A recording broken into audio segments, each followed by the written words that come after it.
Hi everyone. तो MPPSC ने बहुत अच्छी वैकेंसीज निकाली हैं एफएसओ की, खाद्य सुरक्षा अधिकारी की। और आप में से भी बहुत सारे लोगों ने फॉर्म्स भी फिल कर दिए होंगे, और अगर नहीं किए हैं तो बहुत अच्छी अपॉर्चुनिटी है, आप जाइए फॉर्म फिल करिए। 27 अप्रैल उसकी लास्ट डेट है। अच्छा, इस वीडियो में हम एमपीएफएसओ का जो सिलेबस है उसे हम बहुत डिटेल में डिस्कस करेंगे और देखेंगे कि आपको कहाँ से क्या क्या पढ़ना है।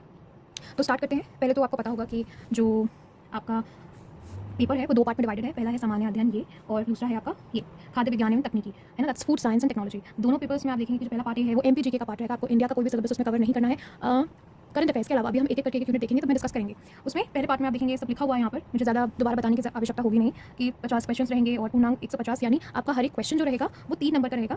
और आपको ध्यान देने वाली बात यहाँ पर ये है कि इसमें नेगेटिव मार्किंग जरूर होगी, है ना। यहाँ पर लिखा हुआ है कि ऋणात्मक मूल्यांकन होगा, जिसमें 3 सही होंगे, और अगर आपका गलत हुआ, एक भी आंसर गलत हुआ, तो उसमें आपके 1 नंबर काटे जाएंगे, है ना। तो यहाँ पर हम सारे क्वेश्चंस को जैसे हम करके आते थे वो नहीं कर पाएंगे, क्योंकि अगर आप करेंगे तो आपके नंबर भी कटेंगे अगर आपका गलत हो जाएगा तो, है ना। तो अच्छा, यहाँ पर बस हम इतना देख लेंगे यहाँ पर कि जो पार्ट ए है आपका उसमें 50 क्वेश्चन आ रहे हैं आपके, और जो पार्ट बी है जो फूड साइंस वाला जो पार्ट है, खाद्य विज्ञान वाला, उसके 100 प्रश्न आएंगे। मतलब जो ज़्यादा आपका वेटेज है, जो ज़्यादा भार है, वो आपका पार्ट बी में है। लेकिन एक हम लोगों ने कंडीशन रखी है, एक बात है कि आपको दोनों ही पार्ट में, अलग अलग पार्ट में, दोनों ही पार्ट में आपको 40% मार्क्स लाने पड़ेंगे। कहाँ पर है वो?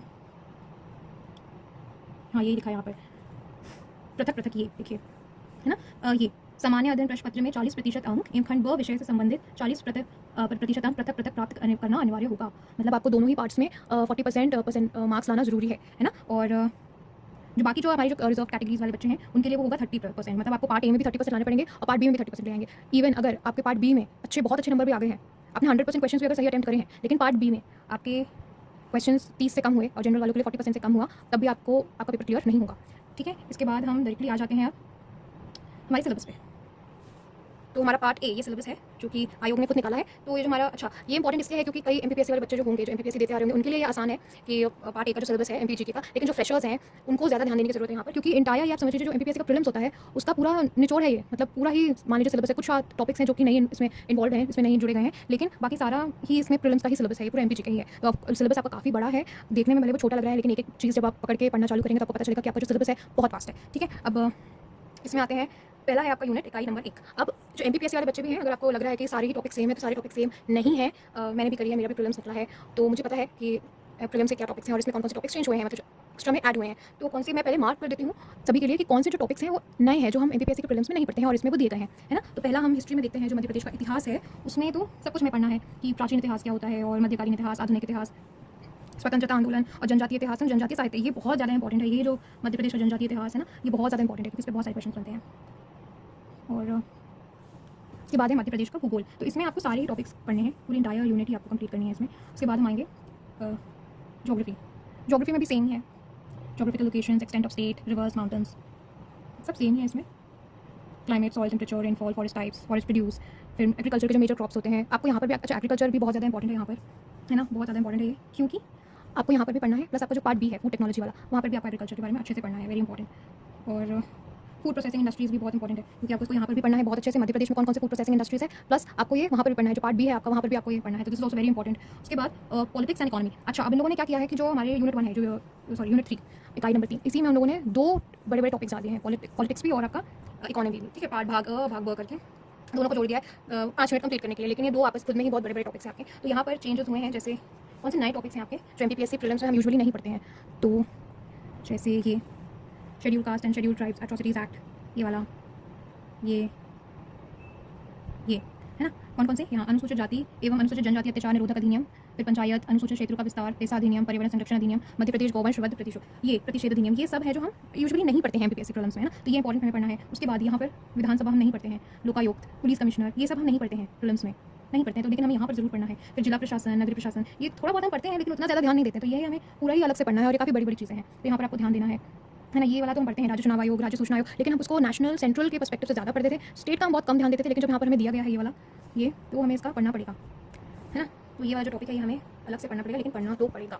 ठीक है, उसके बाद हम आते हैं नीचे अर्थव्यवस्था, इकोनॉमी ऑफ मध्य प्रदेश में, overview of economy of Madhya Pradesh, status of agriculture rural development in Madhya Pradesh, फिर इंडस्ट्रियल इंफ्रास्ट्रक्चर फ्रेमवर्क, ये वाला जो ये भी हम पढ़ते हैं, status of education, health, skill development Madhya Pradesh, state of Madhya Pradesh sustainable goals, ease of doing business. अच्छा, ये ease of doing business and multi dimensional poverty index, जैसे ये व्यवसायिक सुगमता एवं बहुआयामी गरीबी सूचकांक में मध्य प्रदेश की स्थिति, ये हमें अलग से पढ़ना होगा। ठीक है, मतलब अलग से जो प्रीलिम्स में नहीं पूछा जाता है, ठीक है। ये आपकी जो 4th यूनिट है, अब ये पूरी इन लोगों ने डेडिकेट कर दी है किसके लिए, जनजाति, ठीक है। जो हमारे मध्य प्रदेश में जितनी भी जनजातियाँ प्रेजेंट है उन सबके लिए है कि मध्य प्रदेश की जनजातियों में भौगोलिक विस्तार, जनजातियों से संबंधित संवैधानिक प्रावधान और प्रमुख जातियाँ, विशेष पिछड़ी जनजातियाँ, जनजाति के कल्याण के लिए योजनाएं, फिर जनजाति संस्कृति परंपरा, विशिष्ट कलाएं, त्योहार, उत्सव, भाषा, बोली एवं साहित्य, मध्य प्रदेश में जनजातियों का भारत के स्वतंत्रता आंदोलन में योगदान, राज्य के प्रमुख जनजाति व्यक्तित्व, मध्य प्रदेश में जनजातियों से संबंधित प्रमुख संस्थान, संग्रहालय, प्रकाशन आदि, मध्य प्रदेश की लोक संस्कृति एवं लोक साहित्य।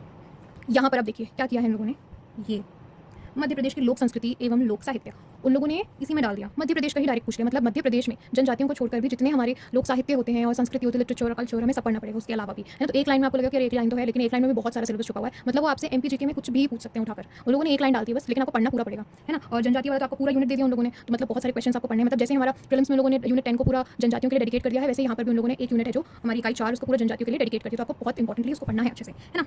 उसके बाद हमारा 5th यूनिट जो है वो हमारा वो रहता है जो करंट अफेयर्स में मिसलेनियस जो वाला रहता है ना, वो कंप्यूटर है, वो कि अंतर्राष्ट्रीय एवं राष्ट्रीय समसामयिक घटनाएं, मध्य प्रदेश की महत्वपूर्ण समसामयिक घटनाएं एवं प्रमुख जन कल्याणकारी योजनाएं, है ना। फिर उसके बाद मध्य प्रदेश के चर्चित व्यक्तित्व एवं महत्वपूर्ण स्थान, फिर कंप्यूटर सूचना, ये आपका आ जाएगा, है ना। ये सब हम पढ़ते हैं, कंप्यूटर सूचना संचार प्रौद्योगिकी, e governance, artificial intelligence, machine learning, cloud computing, data science, internet of things का आधार क्या है, ये वाला machine learning, cloud computing, data science and internet of things, ये वाला जो है टॉपिक, ये हम यूजुअली नहीं पढ़ते हैं, है ना। जब हम एमपीएससी के लिए पढ़ते हैं तो हम ये चीज़ें नहीं पढ़ते हैं। हम कंप्यूटर में भी बेसिक्स पढ़ लेते हैं और एआई के बारे में थोड़ा बहुत पढ़ लेते हैं, लेकिन machine learning, cloud computing, data science वगैरह हम नहीं पढ़ते यूजुअली डिटेल में। लेकिन यहाँ पर अगर दिया हुआ है तो हमें अच्छे से पढ़ना पड़ेगा। तो ये है आपकी 5 यूनिट्स, है ना। 5 यूनिट से आपकी ये जो कि आपको पहला है तो ये बहुत इंपॉर्टेंट है, 50 नंबर का है, क्योंकि ये है ना 50 नंबर का है आपका, तो आपको ध्यान तो देना ही पड़ेगा, है ना। 50 मार्क्स का है ये, तो आपको ध्यान देना पड़ेगा। और इसके लिए बुक्स मैं आपको बता देती हूँ कि कौन सी बुक से मैं पढ़ती थी, तो मेरा प्रीलिम्स भी निकला है। तो पहली बुक है इंग्लिश मीडियम वालों के लिए, क्योंकि एमपी का जो वो है ना सिलेबस वो हर जगह मिलता नहीं है ना। तो ये है मेरी बुक जिससे मैं पढ़ती थी, इंग्लिश मीडियम वालों के लिए है, अरिहंत की है, मध्य प्रदेश नोया स्टेट। तो ये काफ़ी अच्छी बुक है, मैंने तो इसी से पढ़ा है ना। और बाकी इंग्लिश मीडियम वालों के लिए बहुत अच्छी बुक है ये, क्योंकि मैं इसी से पढ़ती, और है ना। तो ये इंग्लिश मीडियम वालों के लिए है, काफ़ी अच्छी बुक है, तो आप इसे मैं रिकमेंड करूँगी कि आप इसे पढ़िए। और एक हिंदी मीडियम वालों के लिए बुक है जो कि है ये पुणेकर की, है ना। आप लोग सब जानते होंगे कि पुणेकर की बुक है ये, तो ये मध्य प्रदेश की है, हिंदी मीडियम है, लेकिन ये पूरी बुक हिंदी है। लेकिन मैं इससे भी पढ़ती थी, क्योंकि मैं मानती हूँ कि लैंग्वेज जो है वो कभी भी पढ़ाई के बीच में नहीं आनी चाहिए, और हम मध्य प्रदेश के पेपर से तैयारी कर रहे हैं तो हिंदी तो हमारे लिए कोई प्रॉब्लम नहीं चाहिए। तो ये इससे मैं पढ़ी थी, काफ़ी डिटेल में है ये, है ना। तो 2 बुक्स जो हैं ये आपके लिए मध्य प्रदेश के लिए बहुत इंपॉर्टेंट है, बहुत अच्छी किताबें हैं ये दोनों, अरिहंत की और ये है पुणेकर की, है ना। तो आप लोग जरूर इन बुक्स को देखिएगा। और बाकी रही तो मैं अभी वीडियो यहीं पर खत्म करती हूँ। पार्ट 2 में मैं आपको जो फूड टेक्नोलॉजी वाला जो पोर्शन है सिलेबस हमारा पार्ट बी का, वो मैं आपके साथ डिस्कस करूँगी, क्योंकि वो खुद में ही बहुत बड़ा सिलेबस है ना। तो अगले वीडियो में मैं इसे ज़रूर आपके सामने लेकर आऊँगी। तो मैंने आपको बुक्स भी बता दी हैं एमपीजीके के लिए कैसे पढ़ना है, और धीरे धीरे मैं खुद भी आपको गाइड करती रहूँगी। ओके, तो आज के लिए बस इतना ही, बाय बाय।